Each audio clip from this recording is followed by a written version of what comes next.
Bienvenue sur la chaîne Jan Stories. Abonnez-vous. Tout avait commencé par une simple découverte d'un vieil article sur Internet par Sylvia, une étudiante de Diane.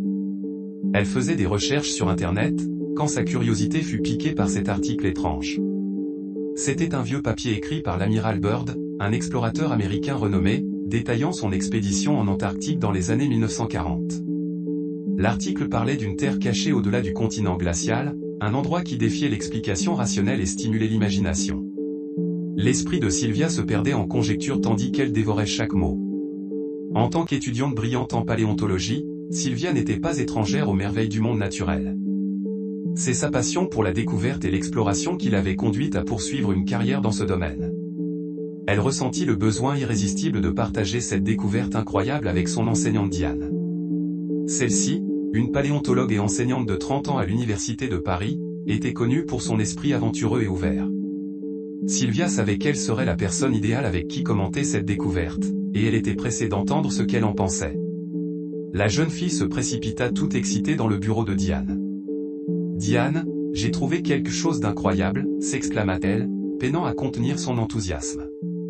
Diane, une rouquine au sourire chaleureux, leva les yeux de ses notes. « Qu'est-ce que c'est, Sylvia ? Tu as l'air d'avoir découvert un fossile de dinosaure. » Sylvia prit une grande inspiration et s'élança avec verve en parlant de l'amiral Byrd. « C'est un vieil article, » ajouta-t-elle, détaillant son expédition en Antarctique. Il parle d'une terre cachée au-delà du continent, un endroit qui n'est sur aucune carte. Je sais que cela a l'air fou, mais j'ai un sentiment que ça cache quelque chose de bien plus qu'un simple mythe. Les yeux de Diane se rétrécirent, sa curiosité piquée. Cela semble intrigant. Laisse-moi y jeter un coup d'œil plus tard. Je suis un peu prise là maintenant. Sylvia lui montra l'article et prit congé, lui donnant le temps d'en prendre connaissance.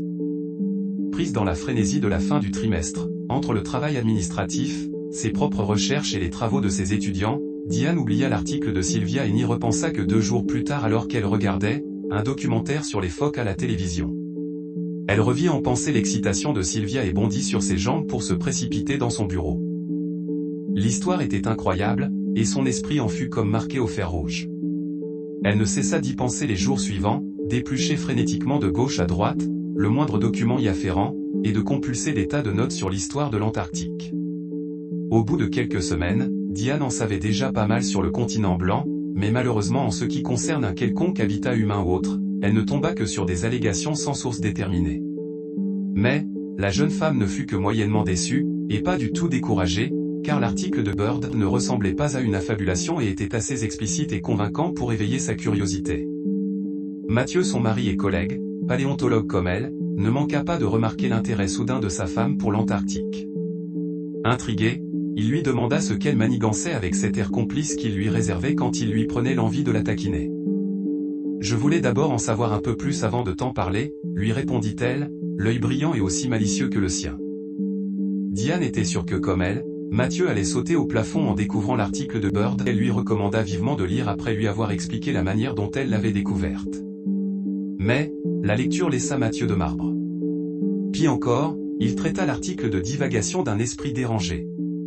Piquée au vif par cette réaction, elle s'énerva et, trop vexée et déstabilisée par ses airs supérieurs pour argumenter avec lui, elle se sauva et s'enferma dans son bureau, mais, plus que jamais déterminée à poursuivre ses recherches et à trouver le fin mot de cette histoire dont elle ne mettait pas en doute la véracité.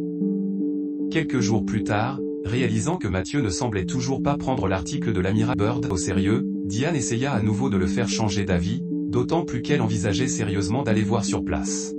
« Tu veux dire que tu n'as jamais entendu raconter des histoires étranges sur ce continent ?» lui demanda-t-elle d'un ton ardent. « Si, mais, des racontards sans valeur qu'on ne peut pas prendre au sérieux, ma chérie. » « Cet article n'a rien d'un racontard, Mathieu, » répliqua-t-elle promptement en le fusillant du regard. « J'ai l'impression que tu fais l'exprès de m'énerver. Au lieu de te contenter de survoler l'article, tu aurais dû le lire sérieusement comme tout adulte et tout bon scientifique. » s'écria-t-elle. « Je le trouve révolutionnaire moi. Et j'aimerais savoir ce qu'on nous cache vraiment dans cet endroit. » Mathieu, irrité par son entêtement, demanda comment elle comptait s'y prendre pour en savoir plus. Diane lui répondit, le regard rempli de défi, qu'elle prévoyait s'y rendre en été comme touriste. N'en croyant pas ses oreilles, Mathieu crut d'abord qu'elle plaisantait, mais dut très vite se rendre à l'évidence que sa femme parlait sérieusement. Tous les arguments qu'il brandit sur la dangerosité d'une telle aventure, ou sur les difficultés d'ordre pratique et administratif auxquelles elle pourrait avoir à se heurter ne l'ébranlèrent pas. Il lui fit aussi remarquer que l'article ne datait pas d'hier et qu'il y aurait déjà eu une véritable ruée sur l'Antarctique depuis lors si les gens avaient flairé un vent de vérité sur ses écrits. Diane avait déjà tout envisagé, elle soutint et n'en démordit pas, que des tas de personnes avant eux avaient déjà dû chercher à percer ce secret tout simplement protégé par une conspiration du silence. Elle savait déjà à qui s'adresser pour être en règle pour le voyage. Elle ajouta que tous les ans, des touristes y allaient par milliers, pourquoi pas eux aussi? Il suffisait selon elle de s'y prendre à temps pour être prêt, avec toutes les autorisations requises, avant le début de l'été où ils seraient tous libres. Quand elle disait il, elle parlait de Sylvia qui apparemment était même plus emballée que Diane, et Robert, l'un de leurs nouveaux stagiaires. Celui-là te suivrait même en enfer, jeta Mathieu, méprisant en l'entendant évoquer ce dernier. Qu'est-ce que tu veux dire, demanda vivement Diane. Rien que ce que j'ai dit, bougonna simplement Mathieu qui n'avait plus d'arguments pour décourager sa femme. Il prit soudain une longue inspiration, et s'enferma dans ses réflexions pendant un moment. Alors que Diane commençait à s'impatienter, il releva la tête, et soupira avec résignation. Le regard plus adouci braqué sur sa femme, ses traits rudes se détendirent en un sourire affectueux, et il reprit d'un ton résolu, « Tu me feras toujours faire des choses insensées, ma très chère. Puisque tu es déterminée à t'embarquer dans cette folie, je me vois dans l'obligation de vous suivre, et oui, ajouta-t-il, je ne vais pas laisser ma femme courir l'aventure sans moi. Que ferais-je tout seul ici sans toi? Peut-être que c'est vous qui avez raison après tout, et qu'il y a bien quelque chose à voir là-bas, qui sait. Mais, est-ce que tu as pensé au financement, chérie? Ça doit coûter cher. Diane, soulagée de savoir que son mari ne la prenait plus pour une folle, et sera du voyage, répondit avec enthousiasme qu'elle allait prendre tout en charge. Que grâce à l'argent que leur avait laissé son frère Martin, elle pouvait se permettre ce genre de folie. Mais n'oublie pas que même avec des autorisations, nous ne pouvons pas nous rendre très loin, objecta encore Mathieu. Les yeux de Diane étincelèrent de malice. Oh, cela rend juste la chose plus attrayante, n'est-ce pas? Nous ne devrions pas laisser une petite chose comme la permission nous barrer le chemin. Les 4 futurs explorateurs mirent à profit leur temps libre pour boucler leurs préparatifs avant le début de l'été. Ils n'eurent pas trop de mal à obtenir les autorisations nécessaires. Plus la date de départ approchait, plus l'excitation les gagnait tous les 4. Même Mathieu qui était réticent au début y allait de tout son entrain, piqué lui aussi par le désir de percer le secret du siècle. Mais, nous devrions être prudents, ne cessait-il de répéter, et les autres étaient tous d'accord avec lui. Même s'ils étaient animés par la curiosité et la détermination d'aller de l'avant. Ils savaient que cette expédition serait semée d'obstacles, mais ils étaient prêts à prendre le risque pour avoir la chance de découvrir les secrets de l'Antarctique. Ils ignoraient que leur décision allait les lancer sur un chemin qui changerait leur vie à jamais. Quelques semaines plus tard, ils se lancèrent dans l'aventure de leur vie. Les 4 aventuriers, Diane, Mathieu, Robert et Sylvia se tenaient au bord de l'immense étendue de glace et de neige, un sanctuaire naturel où la solitude et la grandeur se conjuguaient pour inspirer et défier leurs yeux fixés sur ce dernier bastion de pureté et de mystère du monde moderne. Ils avaient enfin atteint l'Antarctique, malgré les avertissements des autorités et leurs tentatives pour les empêcher de continuer, ils s'étaient lancés dans l'inconnu. Le frémissement de l'esprit d'aventure pulsa dans leurs veines tandis qu'ils contemplaient le paysage impitoyable. Alors qu'ils commencèrent à pénétrer le terrain gelé, ils réalisèrent que naviguer dans cet environnement hostile ne serait pas une tâche facile, elle s'annonçait presque impossible. Le vent mordant, les crevasses et les tempêtes de neige aveuglantes, faisaient de chaque pas un défi. Ils avançaient néanmoins, leur sens en alerte, mais leur progression était lente et laborieuse. C'est à la fin du 6e jour de leur voyage qu'ils rencontrèrent Silas. Un vieil homme énigmatique qui sembla surgir de nulle part. Il était vêtu de vêtements usés et superposés, et ses yeux brillaient d'une intensité sage sur un visage bruni et marqué. « Où allez-vous » demanda Silas, sa voix basse et grave, tandis qu'il regardait le groupe avec un mélange de curiosité et de suspicion. Mathieu s'avança. « Nous sommes en expédition pour explorer les régions inconnues de l'Antarctique. Nous cherchons quelque chose d'inhabituel. » Silas releva un sourcil, le regard perçant. « Vous voulez parler de la terre cachée au-delà de l'Antarctique ?» Les uns et les autres s'échangèrent des regards méfiants. Comment ce vieil homme connaissait-il leur quête?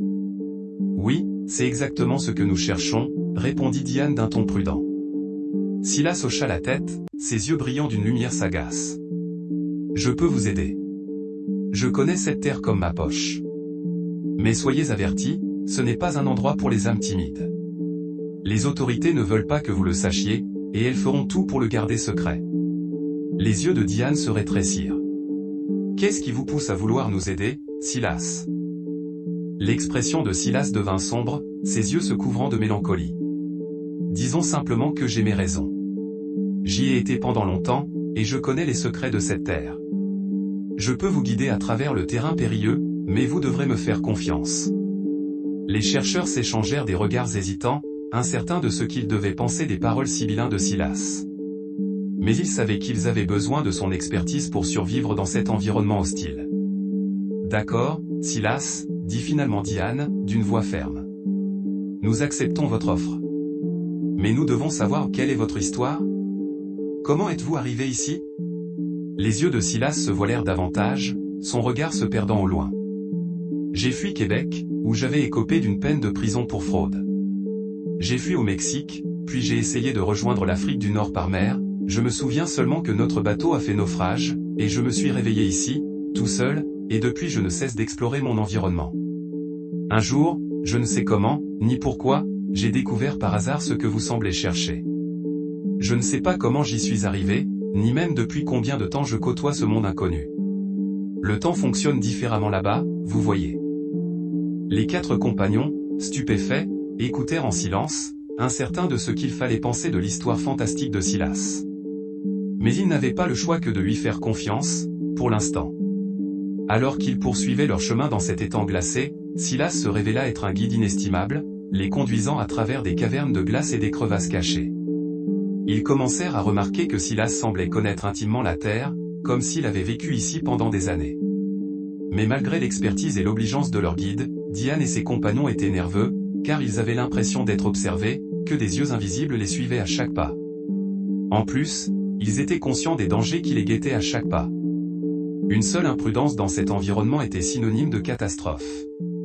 Lorsque le soleil disparut à l'horizon, jetant le paysage dans un crépuscule étrange, Silas les conduisit à une vallée cachée, abritée du vent lancinant et du froid mordant.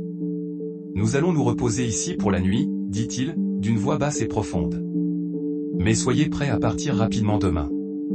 Nous ne sommes jamais seuls ici, et j'ai l'impression que nous courons contre le temps. » Ils acquiescèrent tous d'un même hochement de tête, leur sens en alerte, tandis qu'ils s'installaient pour la nuit. Ils savaient que le lendemain apporterait de nouveaux défis, de nouveaux dangers, et peut-être, la découverte de leur vie. Diane et ses compagnons furent réveillés par la voix basse et empreinte d'urgence de Silas. « Nous devons partir, maintenant. Nous ne sommes pas loin de la terre cachée, mais nous ne sommes pas seuls. Je le sens. Mais avant d'aller plus loin, je veux que vous sachiez que vous pouvez ne jamais en revenir vivant. » Il les regarda tour à tour et enchaîna, « Je veux que chacun de vous se demande si ça en vaut la peine avant de s'aventurer plus loin, que chacun soit convaincu du pourquoi il veut connaître cet endroit. » Diane, Matthew, Robert et Sylvia se regardèrent un moment, incertains, et Diane, avec un ton faussement décontracté, lança en haussant les épaules, « Curiosité de chercheur, nous ne sommes pas allés si loin pour reculer si près du but. » Après quoi, ils emballèrent rapidement leur équipement, et suivirent Silas à travers la vallée sinueuse, leurs pas résonnant lourdement contre les murs de glace. L'air était glacial, avec une pointe d'un parfum surnaturel qu'ils ne pouvaient pas tout à fait identifier. Alors qu'ils marchaient, Silas leur en dit plus sur la terre cachée. « C'est un endroit au-delà de votre imagination la plus folle, » dit-il, ses yeux brillant d'une lumière savante. « Un endroit où les lois de la nature sont différentes, où les humains ne sont pas l'espèce dominante. » Le groupe échangea des regards sceptiques, mais les paroles de Silas ne firent qu'ajouter à leur excitation. Ils étaient allés si loin, et ils n'étaient pas prêts à faire demi-tour maintenant. Après des heures de marche, Silas s'arrêta brusquement, la tête inclinée sur le côté. « Entendez-vous cela » demanda-t-il, sa voix à peine audible. Le groupe écouta intensément, et bientôt ils entendirent également un bruit sourd, comme le son de 1000 abeilles bourdonnant à l'unisson.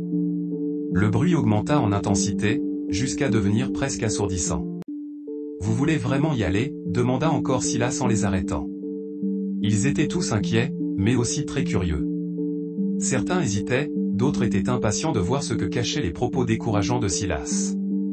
Le oui dut l'emporter, car, soudain, le mur de glace devant eux commença à scintiller et à se dissoudre, révélant une entrée cachée. Silas hocha la tête, ses yeux brillants d'excitation. Bienvenue dans la terre cachée au-delà de l'Antarctique. Le groupe passa par l'entrée, leurs yeux s'ajustant à la lumière vive qui les accueillit. Ils se retrouvèrent dans un paysage tropical luxuriant, avec des arbres gigantesques et des lianes s'enroulant autour des troncs.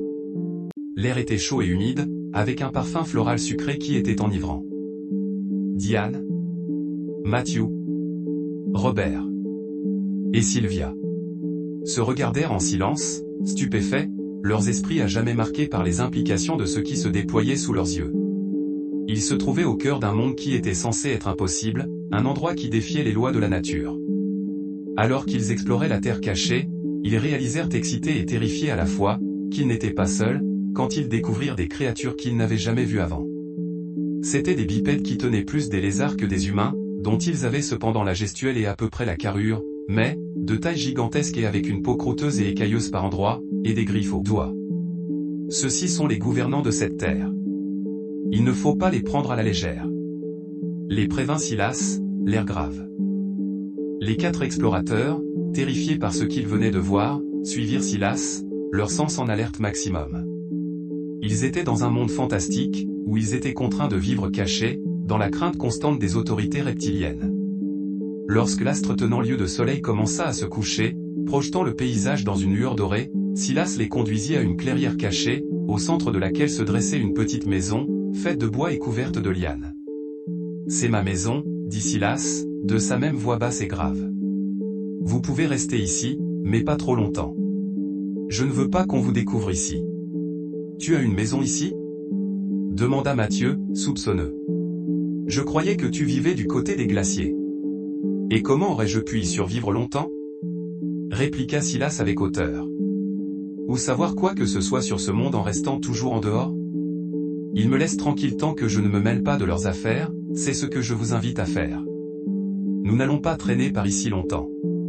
Ils n'aiment pas les curieux, c'est pour ça que je vous ai demandé plusieurs fois si vous vouliez continuer. » Mathieu se contenta des explications du vieux guide, et tous promirent de se faire discrets, tandis que leurs yeux balayaient la zone environnante, à la recherche de tout signe de danger. Ils savaient qu'ils n'étaient pas en sécurité, mais pour l'instant, ils avaient trouvé un refuge temporaire, un endroit pour se reposer. Alors qu'ils s'installaient pour la nuit, Silas leur en dit un peu plus sur les dangers qui se cachaient dans les ombres, et les secrets qui se cachaient sous la surface. Le groupe écouta attentivement, ils savaient qu'ils n'avaient touché que la surface de ce monde étrange, et ils étaient déterminés à l'explorer plus en profondeur. Diane et les autres passèrent les quelques jours suivants dans la maison de Silas, et se reposèrent du long périple des jours précédents. Ils savaient qu'ils ne pouvaient pas s'y cacher éternellement, mais pour l'instant, c'était un refuge bienvenu contre les dangers qui rôdaient à l'extérieur. Ils entendaient souvent des bruits et des frôlements inquiétants à l'extérieur de la cabane, mais rien de significatif ne se passa pendant quelques jours. D'après Silas, les autorités reptiliennes étaient toujours à la recherche d'humains qui ne leur appartenaient pas. Une nuit, alors qu'ils étaient blottis autour du feu, ils entendirent un coup bruyant à la porte. Silas sursauta, l'air inquiet. « C'est eux, » chuchota-t-il. « Ils nous ont trouvés. » Ils restèrent tous figés, leur cœur battant à tout rompre de peur. Silas leur fit signe de se cacher, et ils se précipitèrent pour se dissimuler dans les ombres. Le coup frappé devint plus fort, plus pressant. Silas se couvrit complètement, ne laissant qu'une partie de ses yeux visibles, et ouvrit lentement la porte, ses yeux fixés sur la figure à l'extérieur. Depuis leur cachette, les 4 jeunes gens ne saisirent aucun mot de ce que Silas et la créature baragouinèrent pendant un moment. Ils poussèrent tous un soupir de soulagement lorsque le garde disparut et que Silas referma la porte. « Nous ne pouvons pas rester ici, » dit-il, d'un ton précipité. « Nous devons trouver un nouvel endroit pour nous cacher, et vite. » Salut les amis, restez vigilants pour la deuxième partie qui va arriver dans quelques jours. Merci d'avoir regardé, laissez un commentaire et partagez.